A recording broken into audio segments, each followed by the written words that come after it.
जंगल राज के दिनों को याद करते हैं तो अंदाजा लगता है कि हालात कितने खतरनाक थे। यहां आप मुजफ्फरपुर के लोग आरजेडी सरकार में हुए गोलू अपहरण कांड कभी नहीं भूल सकते। जो 20-25 साल की उम्र तक के लोग हैं ना, उनको शायद एक गोलू अपहरण कांड का पता नहीं होगा। जो पुराने लोग हैं जरा उनको बताना क्या हुआ था। इसी शहर में साल 2001 में स्कूल जाते हुए एक छोटे से बच्चों को, एक बालक को अपराधियों ने दिन दहाड़े किडनैप कर लिया था और बदले में ढेर सारे रुपये मांगे थे। और जब रुपये नहीं दे पाए तो इन आरजेडी के चट्टे बट्टों ने उस गोलू को, उस छोटे से बच्चे को उसके टुकड़े कर दिए। मेरे भाइयों बहनों, उसके टुकड़े कर दिए, बेरहमी से उसे मार दिया गया। पूरे बिहार के जंगल राज में आए दिन ऐसी घटनाएं घटती थी, ऐसे हालात बना दिए गए थे। आरजेडी के शासन में करीब करीब 35 से 40 हजार से ज्यादा अपहरण हुए थे। आज के युवा कल्पना कर सकते हैं कितनी खौफनाक स्थिति थी। साथियों, रोते बिलखते मां बाप से आरजेडी को न कोई तब फर्क पड़ता था और ना ही आज उन्हें आपके सुख दुख से कोई लेना देना है। एक बार जरा मेरे साथ आप सब जोर से बोलिएगा, भारत माता की वंदे मातरम। जिसके हाथ में कोई प्रॉब्लम नहीं होगा, पुष्कर सिंह धामी जिंदाबाद। माननीय मुख्यमंत्री पुष्कर सिंह धामी जिंदाबाद, जिंदाबाद जिंदाबाद। मंत्री संतोष सुमन माझी जिंदाबाद, जिंदाबाद जिंदाबाद। रविंदर सिंह जी अब दारा मुख्यमंत्री जी का स्वागत कर रहे हैं। संजय सिंह जी जो कि विधानसभा के BLA1 हैं, अंग वस्त्र देकर स्वागत कर रहे हैं।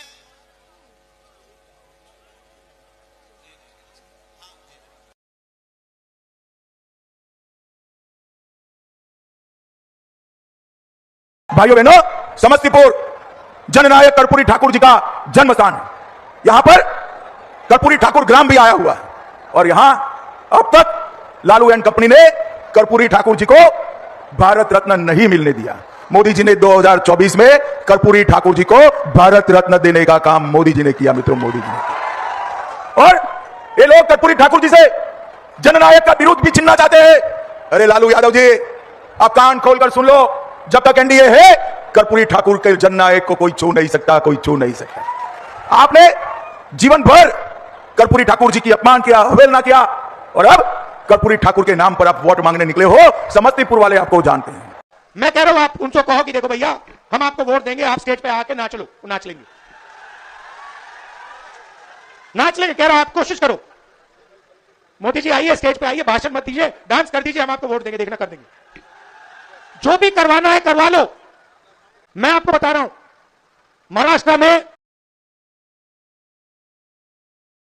कि बिहार में अपहरण होते थे, अपहरण सबसे बड़ा उद्योग था और जो बड़े क्राइम होते थे उसका सौदा और उसकी पंचायत मुख्यमंत्री निवास में होती थी। क्या यह सच है? बिल्कुल सच है। सच है, बिल्कुल कैसे कहेंगे सच है? भाई देखिए, डॉक्टर साहब का किस्सा तो सर्वविदित है। रमेश चंद्र का, रमेश चंद्र जी, भरत सिंह जी, सब सर्वविदित है ना।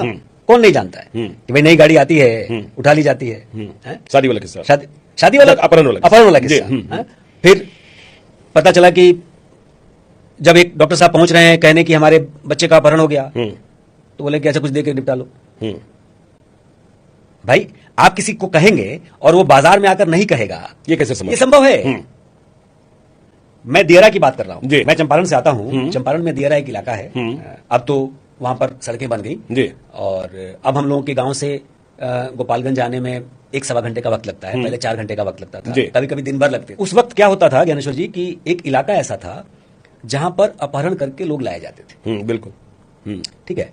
और जब मैं पत्रकारिता में आया और बाद में जब मैं स्टोरीज करने के सिलसिले में गया, तब तक सड़कें नहीं बनी थी। तो कुछ पत्रकार तो हर जगह जाते हैं, तो उस वक्त के दस्यु रहे कुछ लोगों के साथ मैंने उस इलाके का भ्रमण किया मैं समझना चाहता था कि भाई हमारे गांव से सटा हुआ या हमारे इलाके से सटा हुआ कौन सा ऐसा इलाका है। आप जानते हैं अपहरण कैसे होते थे? कहीं से उठा करके ला करके ना किसी व्यक्ति को एक गांव में छोड़ दिया जाता था। जी ठीक है। और जो छोड़ने आता था, तो मान लीजिए कि किसी को अब अननोन आदमी आएगा, चाहे वो बच्चा हो या बड़ा हो, कोई भी हो, अननोन आदमी आएगा, तो जैसे ही वो गांव में पहुंचेगा, किसी मोटरसाइकिल से आएगा, वो यही एक बिल्कुल रास्ता होता होगा।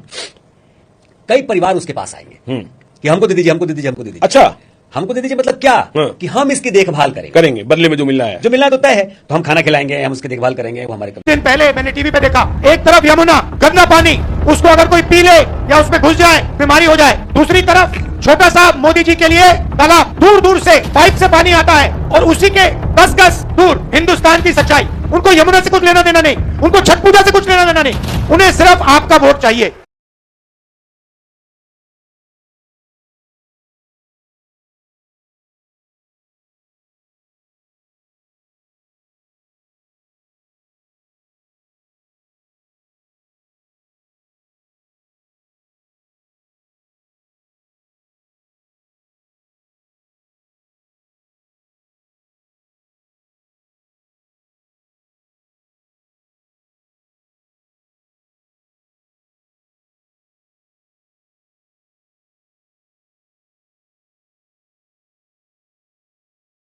ये महाठगबंधन है, ठगों की दुकान है। जो चारा खा गए वो दाना डाल के सोच रहे हैं कि जनता इस दाने के झांसे में आ जाएगी, तो नहीं आने वाली है। आज राहुल गांधी जी ने बयान दिया है मैम पीएम को लेकर कि जनता जो भी कहेगी वो करेंगे, चाहे उसके लिए उनको डांस भी कहेगी करने के लिए तो कर लेंगे।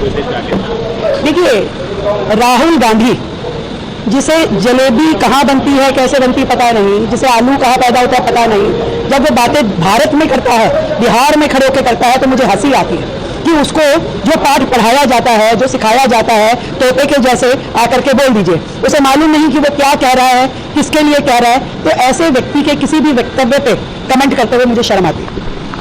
आज उत्तर प्रदेश राम राज्य के नए युग में प्रवेश कर चुका है। आज अयोध्या धाम दुनिया की सुंदरतम नगरी में स्थापित हो गया है। कितने लोग अयोध्या गए? विकास दिखाई दिया ना? काशी में काशी विश्वनाथ धाम कितने गए? आप मुझे बताओ, मोदी जी प्रधानमंत्री हैं और डबल इंजन की भाजपा की सरकार है, तभी ये काम हो पा रहा है ना? क्या ये काम कांग्रेस और उसके पार्टनर कर पाते क्या? अरे सब तो डकैती डालने वाले लोग हैं। लैट्रिन का उजाला दिखा करके और चुपचाप बंद करके फिर डकैती डालते थे, ये करते थे ना? और इसीलिए आपको कहने के लिए मैं आया हूं, क्योंकि बिहार हमारी माता जानकी का मायका भी है, और इसीलिए हम लोगों ने अयोध्या से सीतामढ़ी के लिए 6155 करोड़ रुपए का एक राम जानकी मार्ग के निर्माण के कार्य को बस्तर पर आगे बढ़ाया है। और अभी तो बक्सर को हम लोग सीधे लखनऊ और दिल्ली तक जोड़ने के लिए भी एक बड़े कार्य को आगे बढ़ा रहे हैं। पूर्वांचल एक्सप्रेसवे देखा है ना आप लोगों ने? तो पूर्वांचल एक्सप्रेसवे बक्सर की तरफ अब आगे बढ़ रहा है।